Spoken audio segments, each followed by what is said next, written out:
प्यारे बच्चों, आज हम लोग रिमझिम भाग 5 हिंदी के पाठ 17 छोटी सी हमारी नदी कविता में आए हुए प्रश्न और उनके उत्तर करेंगे।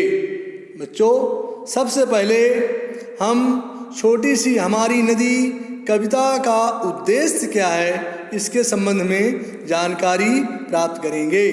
बच्चों, छोटी सी हमारी नदी कविता में रवींद्रनाथ ठाकुर जी ने बताया है कि नदियों को साफ रखना अर्थात उसे किसी भी प्रकार के प्रदूषण से बचाना हम सबका कर्तव्य है।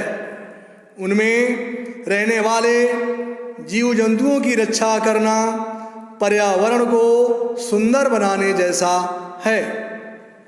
बच्चों, अब पाठ में आए हुए प्रश्न और उनके उत्तर। क्वेश्चन 1, तुम्हारी देखी हुई नदी भी ऐसी ही है या कुछ अलग है? अपनी परिचित नदी के बारे में छूटी हुई जगहों पर लिखो। ... सी हमारी नदी ... धार। गर्मियों में ... जाते पार। बच्चों, इसका आंसर है चमकती सी हमारी नदी, तेज इसकी धार, गर्मियों में इसके पानी में तैरकर घुसकर जाते पार। क्वेश्चन 2, कविता में दी गई इन बातों के आधार पर अपनी परिचित नदी के बारे में बताओ। धार, पाट, बालू, कीचड़, किनारे, बरसात में नदी, इन सब के बारे में अलग अलग हम प्रकाश डालेंगे। सबसे पहले धार। नदी में पानी की उठने वाली बड़ी बड़ी लहरों को धार कहते हैं। बारिश में हमारी नदी की धार बहुत तेज हो जाती है। अगला शीर्षक पाट। वह स्थान जहाँ पर नदी की चौड़ाई बढ़ जाती है और उसके बल में विस्तार होता है, पाट कहलाता है। हमारी नदी का पाट बहुत चौड़ा है। बालू। नदी के साथ जो चट्टानें बहती हुई आती हैं, नदी में उनके आपस में से टकराने से वो धीरे धीरे पीसने लगती हैं। इस तरह उनका आकार छोटा होता जाता है और उनके पीसने पर जो रेत मिलती है उसे ही बालू कहते हैं। नदी सागर में मिलने से पहले बालू को वहीं पर छोड़ देती है। कीचड़। नदी के किनारों पर नदी से निकलने वाली पानी मिट्टी मिली होती है, इसे ही नदी का कीचड़ कहते हैं।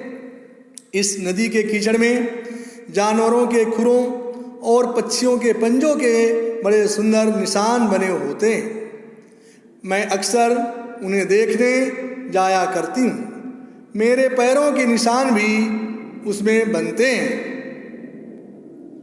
किनारे।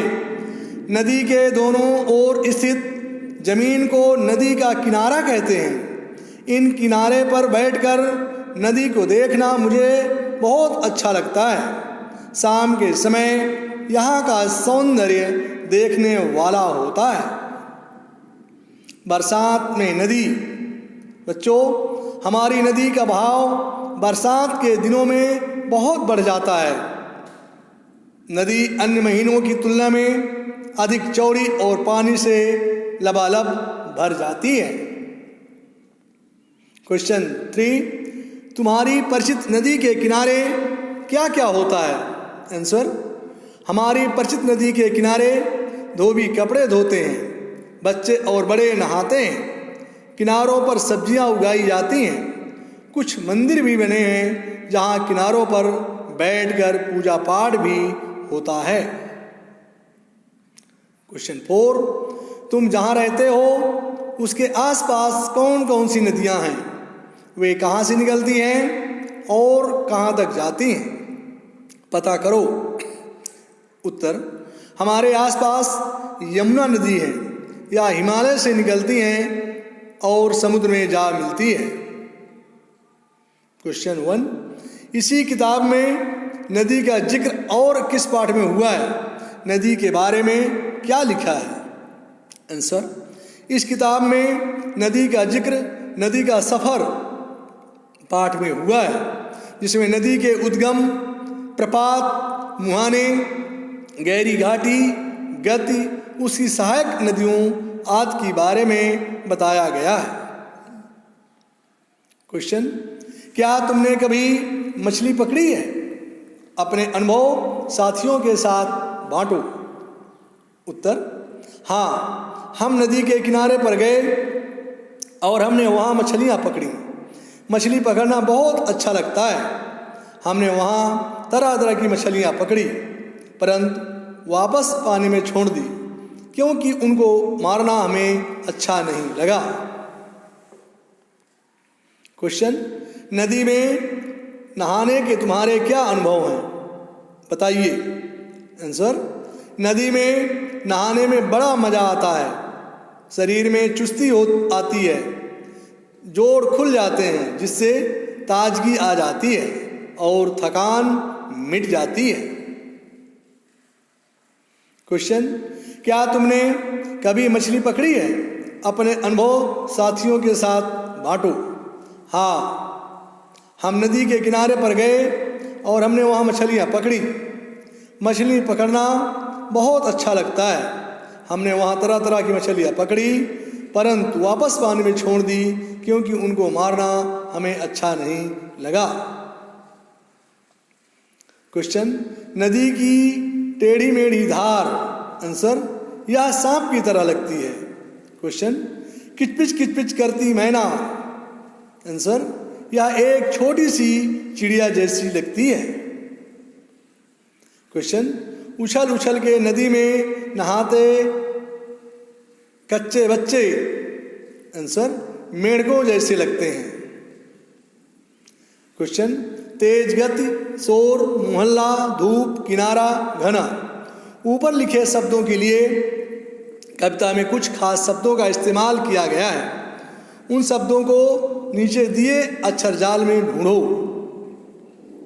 आंसर, धाम, वेग, टोला, सघन, पाठ।